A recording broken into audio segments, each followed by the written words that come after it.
제가 지난 영상에서 그 김 부장님이 이제 퇴사하고 독립할 때 뭐가 제일 중요하냐 그랬을 때 태도가 중요하다. 뻣뻣하면 안 되고 갑질하면 안 되고 전화 잘 받아야 되고 뭐 이런 말씀을 했거든요. 일부 어떤 분께서 이런 말씀을 하시더라고요. 회사를 왜 그만두냐. 회사를 오래 다니는 게 좋다. 이제 그런 피드백인데 좀 오해가 있으신 것 같아요. 저는 당연히 회사를 다닐 수만 있다면 오래 다니는 게 정말 꿀이라고 생각하거든요. 회사라는 제도는 정말 직장인들한테는 정말 효율적인 제도입니다. 그만한 게 없어요. 월급 나오죠. 퇴근해서는 나만의 온전한 시간이 보장이 되고 주말도 있고 밤이 있는 삶이잖아요. 주말이 있는 삶. 근데 이제 창업자분들 특히 저같이 이제 개인 사업자 같은 경우는 마음이 되게 뭐랄까 오너의 마음이잖아요. 오너의 마음이 아니라 진짜로 오너니까 이게 약간 다르거든요, 느낌이. 편하게 휴가를 계획해서 어디를 갔다 오고 이게 잘 안 돼요. 갑자기 일도 막 생기고 항상 나는 어떻게 앞으로 이렇게 돈을 벌 것인가에 대해서 고민을 항상 하고 놀면서도 고민하거든요. 그래서 당연히 직장을 오래 다니는 게 좋습니다. 그런데 우리가 세상을 살다 보면 꼭 내 맘대로 되는 게 아니잖아요. 자의반 타의반 회사를 나오게 될 수밖에 없고 또 제 아는 어떤 후배는요, 회사가 폐업을 했어요. 갑자기. 되게 유명한 회사거든요. 그리고 이제 젊을 때는 30대 때만 해도 뭐 회사가 만약에 폐업을 하고 부도가 나도 옮길 때가 있잖아요. 옮기면 되거든요. 물론 아무리 요즘에 취업 시장이 어렵다 그러지만은 경력직에서 뭐 옮기는 거는 본인의 눈높이만 조금만 낮추면 옮길 수는 있다. 그런데 나이가 이제 40이 넘고 50이 넘었다. 그러면은 문제가 좀 달라지죠. 예를 들어서 나이가 50이야. 어디 경력직으로 이직하는 게 쉽지는 않을 거 아니에요. 그러니까 그런 분들은 어떻게 해야 되느냐. 게다가 또 50이 될 때까지 내가 예를 들어서 한 30년을 직장인 생활을 했어요.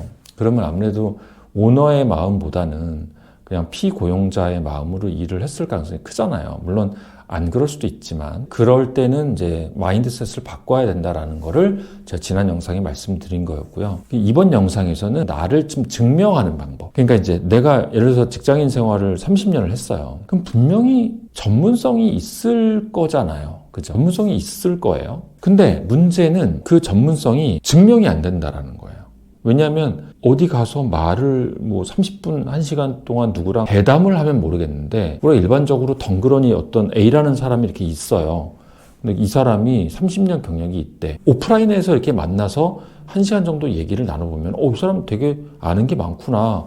내가 질문하는 거에 대해서도 막힘없이 얘기를 하네. 그러면 이 사람의 전문성을 금방 인정할 수가 있는데 문제는 우리가 이제 독립해서 활동을 한단 말이에요. 그런데 아는 사람이 발주를 주는 건 아니잖아요. 그게 문제거든요. 그러니까 완전히 나를 모르는 타인, 그러니까 대중이 나한테 다가와서 발주를 줘야 되기 때문에 내가 실력이 있고 없고는 어떻게 증명을 하냐는 거예요. 너무나 당연하게도 정답을 말씀드리자면은 그것이 이제 뭐 홈페이지가 될 수도 있고 블로거가 될 수도 있고 지금처럼 유튜버가 될 수도 있는데 이런 채널, 온라인 채널을 통해서 전문성이 증명이 돼야 된다라는 거예요. 우리가 그래서 보통 이제 뭐 이런 개인 브랜딩 얘기할 때 일반적으로 유튜브 하세요, 뭐 블로그 하세요, 뭐 홈페이지 만드세요 하는 이유가 바로 그것 때문입니다. 근데 가끔 가다가 오해하시는 분들이 계세요. 아니, 내가 지금 전문성을 갈고 닦기 바빠 죽겠는데 자꾸 이렇게 유튜버 하라고 그러면 어떡하라는 얘기냐 이런 말씀을 하시거든요.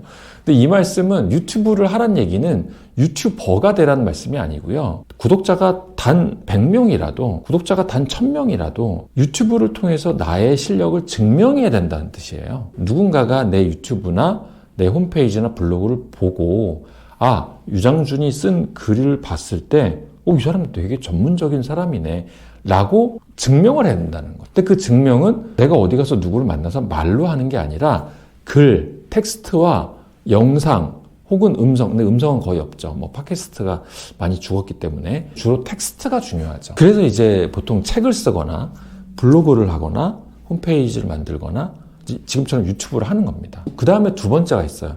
여기까지는 이해가 갔어. 그래. 유튜버를 하라는 얘기가 아니라 나의 어떤 실력을 이렇게 매체를 통해서 증명을 하라는 얘기는 오케이. 이해 갑니다. 두 번째 또 챌린지가 있습니다. 저처럼 이렇게 카메라를 켜고서 말하는 게 좀 이렇게 뭐랄까, 저도 편하진 않거든요. 근데 어떻게든 저는 꾸역꾸역이라도 하긴 해요. 제가 무슨 뭐 대단한 유튜버가 아니잖아요. 근데 어떻게든 이렇게 꾸역꾸역이라도 하기는 하거든요. 근데 이제 그 절반 이상의 분들은 이제 요게 안 되시는 분이 계시잖아요. 그죠? 이렇게 유튜브는 고사하고 내가 글빨이 없다. 자꾸 주변에서 나보고 책 쓰라고 하는데 도저히 나는 이 글을 못 쓰겠다. 이런 분들이 있거든요. 이제 그 부분은 제가 나중에 이제 책 쓰는 법, 뭐 글 쓰는 법도 따로 영상을 빼서 만들겠습니다만 일단 제가 힌트를 좀 드리겠습니다. 힌트를 드리자면 책을 쓴다 아니면 블로그를 쓴다고 할 때 이게 부담으로 다가오는 이유가 뭐냐면요. 짧은 글 하나만 써라 그러면 그나마 괜찮은데요. 계속 뭔가를 써야 된다는 마음 때문에 자꾸 사람이, 책도 마찬가지고요. 자꾸 사람이 그냥 심플하게 생각해야 되는데 자꾸 이걸 너무 롱텀으로 생각합니다. 하나의 어떤 긴 여러 가지 시리즈물로 생각을 하기 때문에 내가 첫 번째 어떤 글을 쓴 다음에 그럼 내가 이 글을 썼으면 다음 주에는 이런 글을 써야 되는 거 아니야? 자꾸 이렇게 어떤 글 두 개를 가지고 연관시키고 연결시키려고 자꾸 하세요. 그게 이제 부담으로 다가와서 내가 아예 시작조차 못하는 거거든요. 너무 이렇게 많은 양을 목차를 다 미리 정해놓고서 서론, 본론, 결론 막 이렇게 쓴다는 생각을 하기 때문에 시작 자체를 못하는 거거든요. 그렇게 하지 말고 보통 우리가 넷플릭스도 그렇고 뭐라고 표현합니까? 우리말로는 몇 화 이렇게 하는 거를 영어로는 뭐라고 그래요? 에피소드라고 하잖아요. 에피소드. 에피소드가 뭐죠? 에피소드는 그 에피소드 하나의 스토리만으로도 완결이 되는 거거든요. 그러니까 너무 시리즈물로 막 크게 생각하지 마시고 하나씩 생각하시면 된다는 거예요. 하나씩. 그러니까 오늘 만약에 내가 블로그를 하나 쓴다. 그러면은 다음 주에 쓸 거를 막 미리 염두에 두지 마시고 일단 글 하나만 딱 쓰는 거예요. 이 글 하나가 완성도 높게 쓰면 되는 거예요. 그러면 어떻게 써야 되느냐? 이론적으로 쓰면 안 돼요. 막 이거를 뭐뭐 해야 된다. 막 당위성을 부여해가지고 보통 우리가 글을 쓸 때 그렇게 되거든요. 특히 전문가의 글이라는 거는 솔루션을 줘야 된다는 생각에 뭐뭐 하셔야 된다. 방법은 1번, 2번, 3번 이렇게 해야 된다. 물론 그런 글이 나쁜 건 아닌데요. 자꾸 처음부터 그렇게 글을 써버릇하면은 이게 너무 부담이 되는 거예요. 그러지 마시고 에피소드를 쓰는 거예요. 예를 들어서 내가 만약에 세일즈 경력이 20년이라고 봐요. 그러면 20년간 내가 세일즈를 했으면 경험이 많을 거 아니에요. 내가 고객으로부터 거절당한 거, 막 전화 걸 때 그 부끄러웠던 일들, 내가 리포트를 썼는데 팀장님한테 까였던 거, 세일즈 목표가 만약에 10억 원인데 10억 원에 반토막인 5억 원밖에 못 채워가지고 회사에서 엄청나게 나한테 압박을 하고 인센티브도 못 받고 막 이런 경험들 있잖아. 이런 경험들을 한번 생각해 보라는 거예요. 그래서 그 중에 일단 생각나는 거 하나만 딱 끄집어내는 거예요. 뭐 예를 들어서 세일즈를 잘 몰랐을 때 모르는 고객을 막 무조건 찾아가가지고 친한 척하면서 막 땀 뻘뻘 흘리면서 다가섰던 그런 에피소드가 있을 거 아니에요. 그럼 그 기억을 떠올리라는 거예요. 처음 고객을 만나러 갈 때 너무 부끄러웠다. 내 팀장님이 부담 갖지 말고 어떻게 하라고 얘기를 해줬다.